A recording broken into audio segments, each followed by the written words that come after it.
Hello बच्चों, let's read the question. Select the correct match with respect to replication of DNA.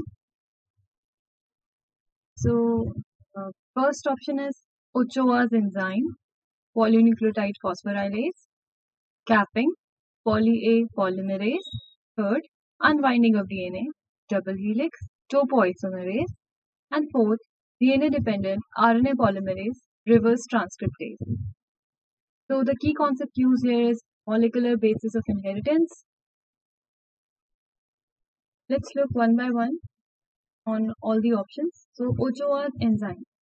तो अगर आपको पता हो तो सेवेरो ओचोआ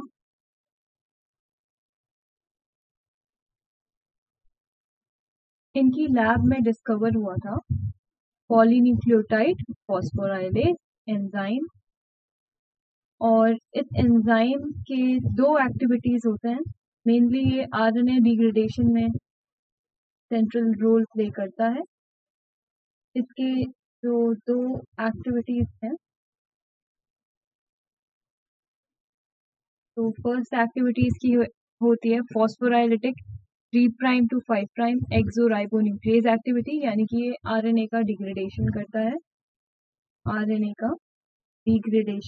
है, ओके, आरएनए को तोड़ता है, right.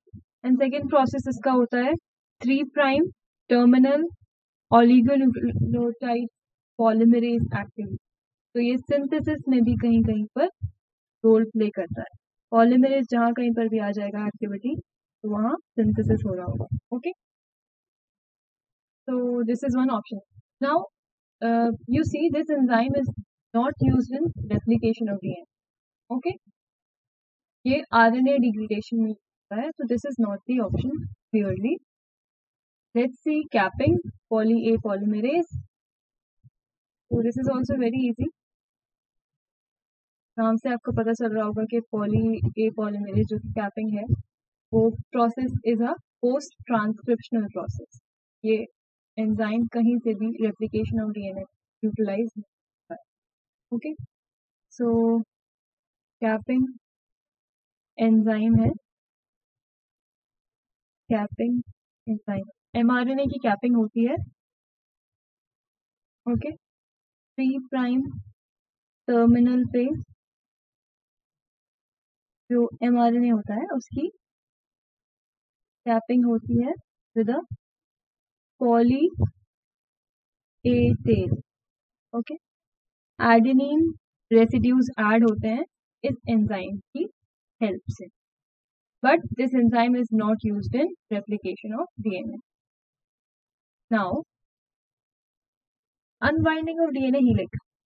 So yes, if you remember, helicase and topoisomerase both are utilized for unwinding of DNA double helix.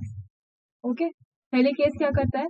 Helicase आपका हाइड्रोजन बॉन्ड से सेपरेट करता है, और टोपोआइसोमेरेज क्या करता है?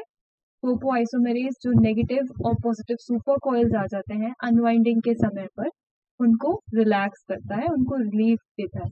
तो yes, topoisomerase is used in replication of DNA. So third should be the answer. Let's see the fourth option as well. DNA dependent RNA polymerase, reverse transcriptase. Now if you remember, Temin and Baltimore ने ये enzyme को discover किया था, जिसके लिए उनको Nobel prize भी मिला था 1975 में. और ये एंजाइम आपका आरएनए से डीएनए बनाता है. रेप्लिकेशन में ये एंजाइम नहीं यूज होता है, that's why this is a wrong option, and हमारा third option is right one. Let me tell you once again the difference between helicase and topoisomerase. दोनों ही अनवाइंडिंग के समय पे यूज होते हैं डीएनए रेप्लिकेशन में. तो हेलिकेस हाइड्रोजन बॉन्ड्स को ब्रेक करता है दो कॉम्प्लीमेंट्री स्ट्रैंड के बिटवीन जो होते हैं, और आपका जो रेप्लिकेशन फोर्क है वो बन जाता है. वेरस टोपोआइसोमेरेज भी अनवाइंडिंग में हेल्प करता है, वो जो पॉजिटिव और नेगेटिव सुपर कोइल्स बनते हैं अनवाइंडिंग के समय पे उनको रिलीव करता है, उनको रिमूव करता है. So by this your option C is correct, and I hope you understood the question well. Thank you and best of luck.